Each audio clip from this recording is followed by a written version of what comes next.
Monsieur Cazenave, vous avez déclaré à propos du déficit public que vous n'avez jamais été dans la dissimulation. Moi, j'aimerais vérifier ce point.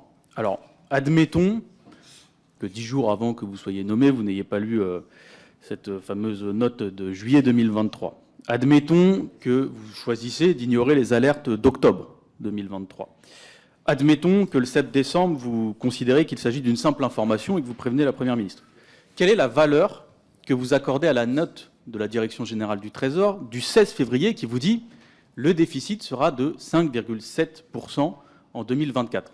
On est d'accord, à ce moment-là, c'est une information, c'est plus une simple alerte ou une prévision, c'est une information dont vous prenez connaissance.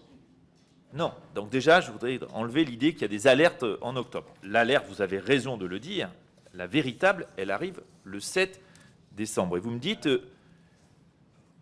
entouré d'imprécisions, et vous me dites, qu'est-ce que vous faites le 16 février? Après la note du 16 février, on commence les décrets d'annulation quand même. Immédiatement, en quelques jours. Donc on a réagi immédiatement. Donc vous accordez une crédibilité très forte à la note du 16 février qui vous parle d'un déficit de 5,7%, on est d'accord. 4 jours plus tard, vous êtes à France Inter.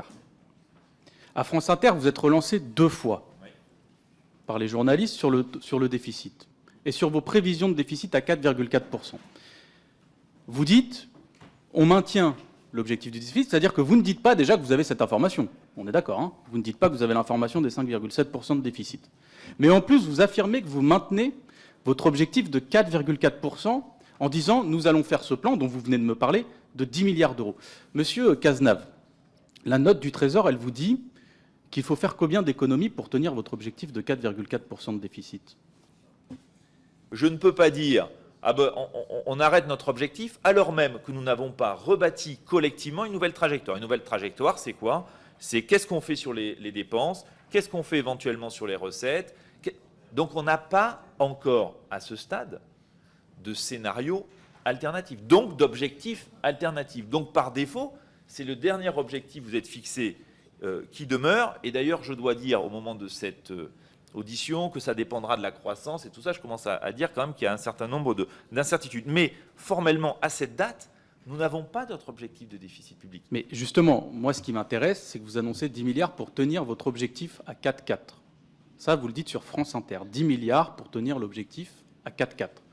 La note de la Direction générale du Trésor, elle vous dit que pour ramener le déficit à 4,4, pour tenir votre objectif, vous ne devez pas faire 10 milliards d'euros d'économie.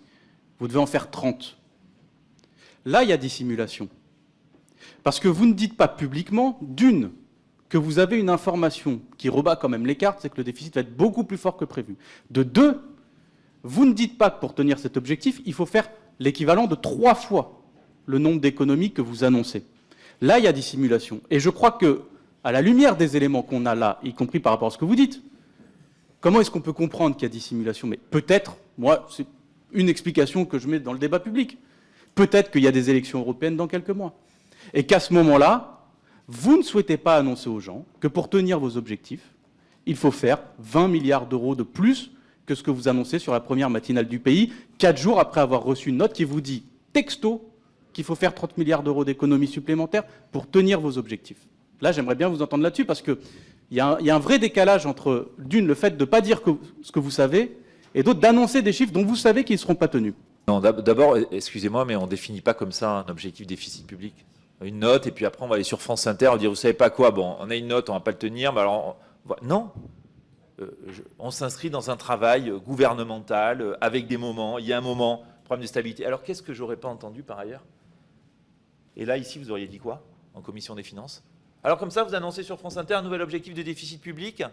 Et non, on l'a réservé, programme de stabilité, l'Assemblée nationale. Alors, fait quand même, on a des institutions, on essaie de respecter nos institutions, et ça passe par la présentation au Parlement d'une nouvelle trajectoire, ça s'appelle le programme de stabilité. Oui, non, mais juste très rapidement, si le Parlement a été consulté, Monsieur Cazenave, le Parlement vous a fait de nombreuses alertes sur vos prévisions de déficit, sur tous les textes de loi budgétaires qu'on a eus. Et juste pour finir, sur France Inter, vous allez au-delà, vous annoncez une révision du déficit, mais vous n'annoncez pas les chiffres que vous avez vis-à-vis du déficit que vous annonce la Direction générale du Trésor. C'est là qu'il y a dissimulation, Monsieur Cazenave.